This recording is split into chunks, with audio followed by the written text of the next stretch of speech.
Well, hello once again.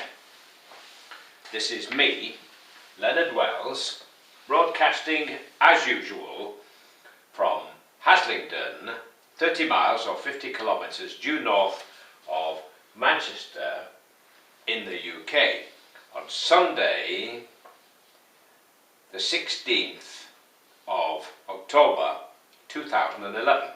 This is part 16 in my series, The United States of Europe. And so far we have been going through the various countries which currently comprise the 27 members of the EU. There has been a break because I've been away on holiday in Romania for 2 weeks, so apologies to anybody who was following the series and then just felt that they petered out. Now today we're going to look around the Baltic at Latvia. Very small country. Excuse me while I look at the statistics. I'm not very good at statistics at my age. But it has about 2.2 million people, but half the number of Ireland, and it has some 65,000 square kilometres, almost as big as Ireland, so very lightly populated indeed. Now, for centuries, Latvia was an agricultural country, mainly fishing and timber products, etc., etc. All these three countries comprising the Baltic states, Estonia, Latvia, Lithuania, were very heavily forested, like Finland and Norway to a lesser extent. From the 13th to the 20th century, Latvia was under foreign domination, and it was only at the end of the First World War that it declared independence from Russia. Russia recognised Latvia's independence in 1920. Then things started to go belly up in Europe, and in 1940 Hitler and Stalin signed the secret pact which effectively allowed Russia to invade and occupy Lithuania, Latvia and Estonia. So that was in 1940. The following year, Hitler decided to invade, and he pushed the Russians out of Lithuania, Latvia and Estonia, and for the next 2 to 3 years they were under the Nazis. During this time, while they were under the Nazis, 75,000 of Latvia's Jews were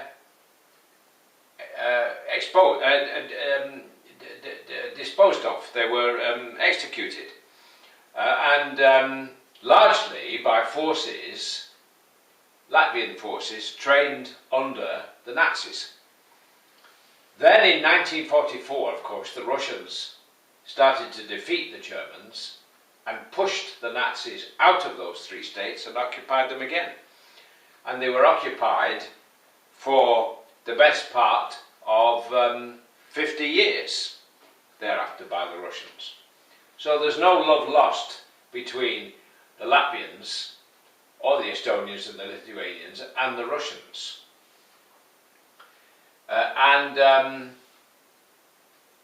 Eventually Latvia and the other 3 of course, the other 2 of course, eventually Latvia escaped from communism, joined NATO and became part of the EU.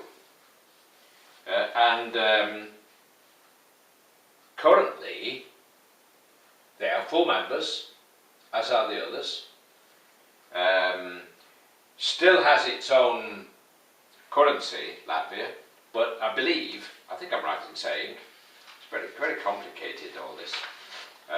think I'm right in saying that Latvia is now is in Schengen, but not in the euro yet. Although from my experience, all the countries in the EU, with one or two odd exceptions, wish to be part of the whole to join the euro. Certainly Romania and Bulgaria are very keen to get into Schengen, and eventually they already think in euros. I mean, when you go to buy a car or a house in Romania, it's expressed in euros, even though they don't use it. So it's all very well for the British government to say that it's not interested in the euro, and thank God we didn't join. But one of the problems which Europe has is that not everybody are full members. The UK isn't. Ireland's not in Schengen. Switzerland is not in the EU, yet it is in Schengen, and of course it's not in the euro, and it's having problems with its own currency because it's so strong, the Swiss franc. And whatever the British government says, since the end of the war there has been nothing but nightmare problems because of all the different currencies, particularly the Deutschmark, which was very strong against the franc. And it was causing all kinds of friction. So coming into one currency, into the euro, has actually improved the situation, although we may not get the feeling that that's the case. And of course, elements in the Conservative Party in Britain don't want you to think otherwise. They want you to think that we're better off on our own. Well, I call them little Englanders, these Eurosceptics, and that's what they want to keep us, little. But the problem is that once they get into Downing Street, they put on the historic mantle of Britain's empire and start to think that we're actually bigger than we actually are. So this talk of punching above our weight is ridiculous. We can't afford to punch above our weight. What are we doing with thousands of troops in Germany? Why the hell did we get involved in Iraq and Afghanistan? It will only end in tears and lots of loss of life. Mr. Cameron boasts that 1940 was our finest hour, but it was the Conservatives, who you'll remember, who let Hitler get where he got as far as he did. Because they could have stopped Hitler, France with its army and Britain with its navy. We could have stopped Hitler in the 1930s, 1933, when he moved back into the Rhineland. But we didn't. So Conservatives have got a lot to answer for. And Mrs. Thatcher got us involved in the Falklands War. Nearly 1,000 people were killed over that silly rock down near the South Pole. And it's cost us billions to defend it and keep troops there. And it's a running sore between us and Argentina. Now, we came that close to being defeated by the Argentinians. Mrs. Thatcher taking the salute made it sound as though we'd won a great victory. But we were that close. And the only thing that prevented it was that some of the fuses on the bombs the Argentinian Air Force dropped on our ships didn't go off. If they had, we would have lost. And then we would have had the humiliation of having been defeated by Argentina. So all this talk about punching above our weight is a lot of piffle, poppycock, balderdash and twaddle.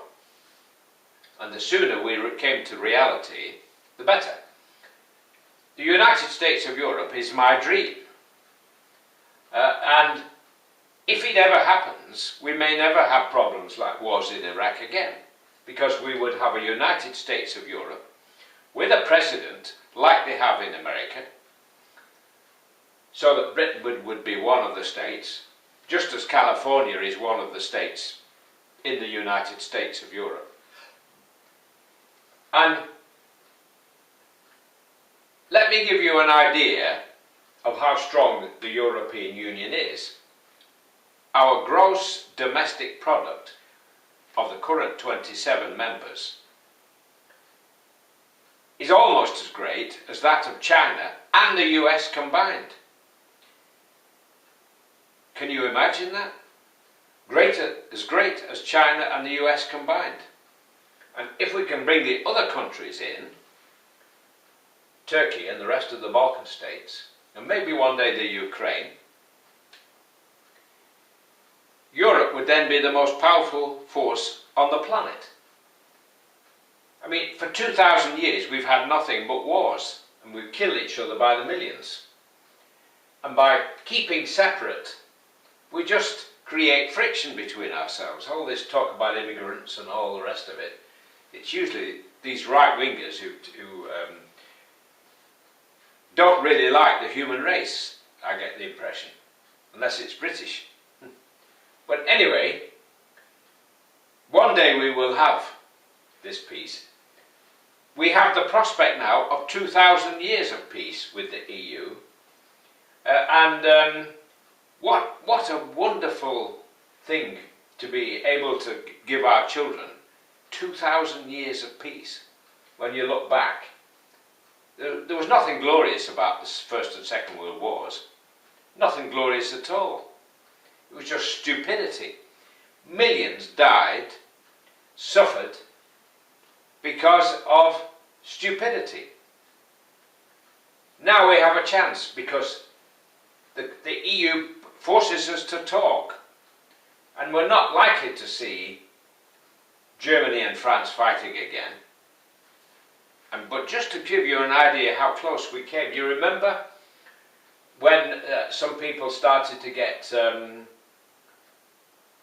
E. coli or whatever it is poisoned in Germany because they said it was Spanish cucumbers or something? Well, that's the kind of thing that prior to the EU would have caused one nation to send a gunboat to have a go at the other.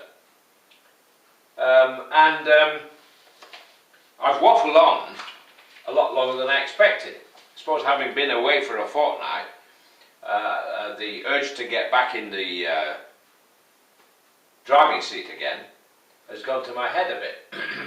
Well, I've got a little bit of a tickly throat, so I hope I haven't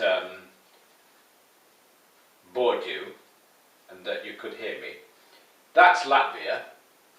The next episode I will look at Lithuania, rather similar, heavily affected by its proximity to Russia and the problems with the Second World War, and good to see them full active members of the EU,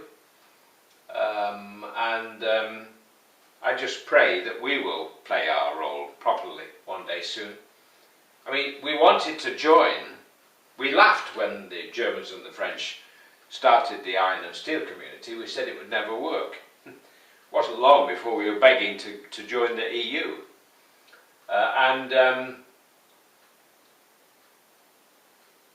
It's like we want to be a member of the golf club, but we want to use our own size golf ball, different to everybody else. Well, everybody, most of the nations have got something different. I mean, Norway is not in the EU, and it's not in the Euro, but it is in Schengen. Switzerland's in Schengen, but not in the Euro, and not in the EU. And Britain's in the EU, but not in the Euro or Schengen. Ireland is in the Euro and the EU, but not in Schengen. The problem, of course, with Schengen is, from our point of view, is our fact that we're islands. But we don't have a border between Ireland and the UK, so whatever we do, Ireland tends to have to follow. Well, that's about it. I hope I've not waffled on too long. I'm going to say cheerio now. Take care.